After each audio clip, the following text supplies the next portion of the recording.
Good morning, YouTubers. So this is the old school eye alignment, and what had me start doing eye alignments is in the 90s I went through hunter training classes. We had an alignment machine when I worked at Midas, and the turn plates weren't great. The technology back then wasn't great, but it worked.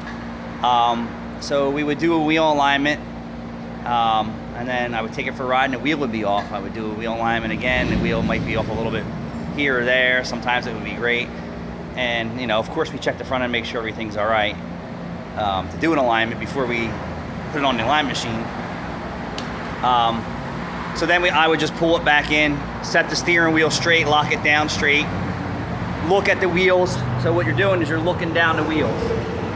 So if you look at the back tire for reference, and then if I move this tire, move the camera, you can see the front edge of the tire here is in. So when I say eye alignment, you want to make these edges, this edge of the front of the tire, that edge of the back of the tire, square with the front edge of the rear tire. So I look it down, I'm like, wow, that's out.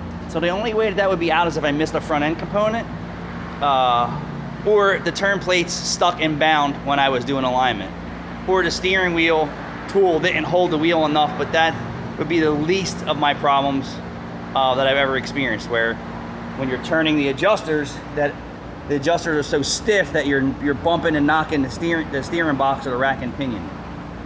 That normally doesn't happen. That's why it's good to have nice and free and moving adjusters when you're doing alignment.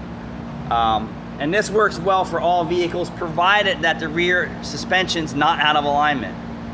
If you have a solid axle, it's possible it could be. The thrust line could be out, many different things. But in most cases, it's not. So if you're just trying to do an alignment yourself, you can do it fairly cheap. You can buy 4 turn plates for probably less than $500. And you can do it on the flat ground. If you have a low rider, forget it, you're gonna have headaches. If you have a drive-on lift, you're Gucci. I got these turn plates at Harbor Freight, and steering wheel tool, you can buy that online anywhere. So now we're gonna look down this tire. So you can see this tire here is towed in. So what we need to do is tow it out. And sometimes when I'm doing it, depending on how my eyes or my vision is, I'll look on the inside of the tire, but I usually go by the outside of the tire. Is that perfect alignment? No, but I'll tell you what, I've paid for wheel alignments at alignment shops. They were fucking horrible.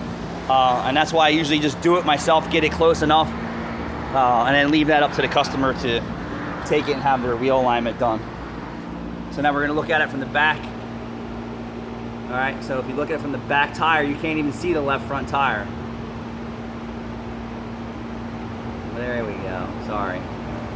So you can see that the rear edge of the front tire is out past the back tire. So just to give you some more reference.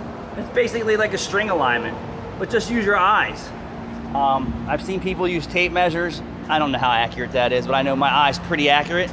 You know, we usually get these things, you know, poker straight steering wheel.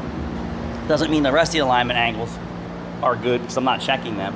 I also have camber gauges that you just mount on the wheel, but I'm not going that far. We just did steering linkages. We weren't altering camber, caster, or toe. So yeah, I mean, this is pretty simple. I've actually done it on the ground too, but it doesn't come out quite as well, but it'll get you close enough. I've done it with the wheels hanging, depending on how the suspension works.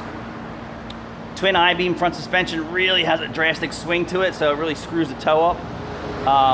But you'll watch, when you lift the car up, if the ride height changes drastically, you know your alignment angles are changing drastically as the car comes down.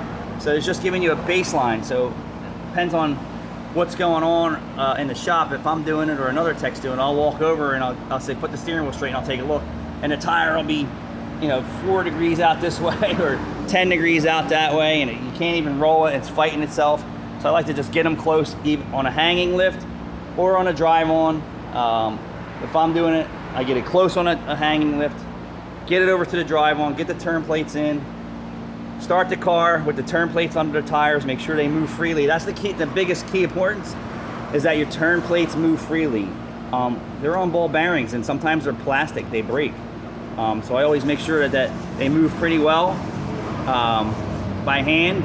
And I know that changes when you put weight on them, but it is what it is. But I feel that the turn plates at most alignment shops are the biggest issues, unless the guys aren't performing a four-wheel alignment, which I would bet you most of these guys are tow and go. I don't think they're trying to sell the right things or replace springs. And you know, most people, you know, get a wheel alignment and they're still eating tires the next year or the same year, because I don't think anyone really cares. Where they want to approach the customer and say, hey, I can't do your wheel alignment because you have so many alignment issues. I wouldn't even bother. You need tie rods, ball joints, shocks, struts. Yeah, just do the alignment. Nope, come get your car. It's not worth my time. It's not doing you any justice. And then think about how much fuel economy you're wasting by having a misalignment and things of that nature. You know, misalignment is huge.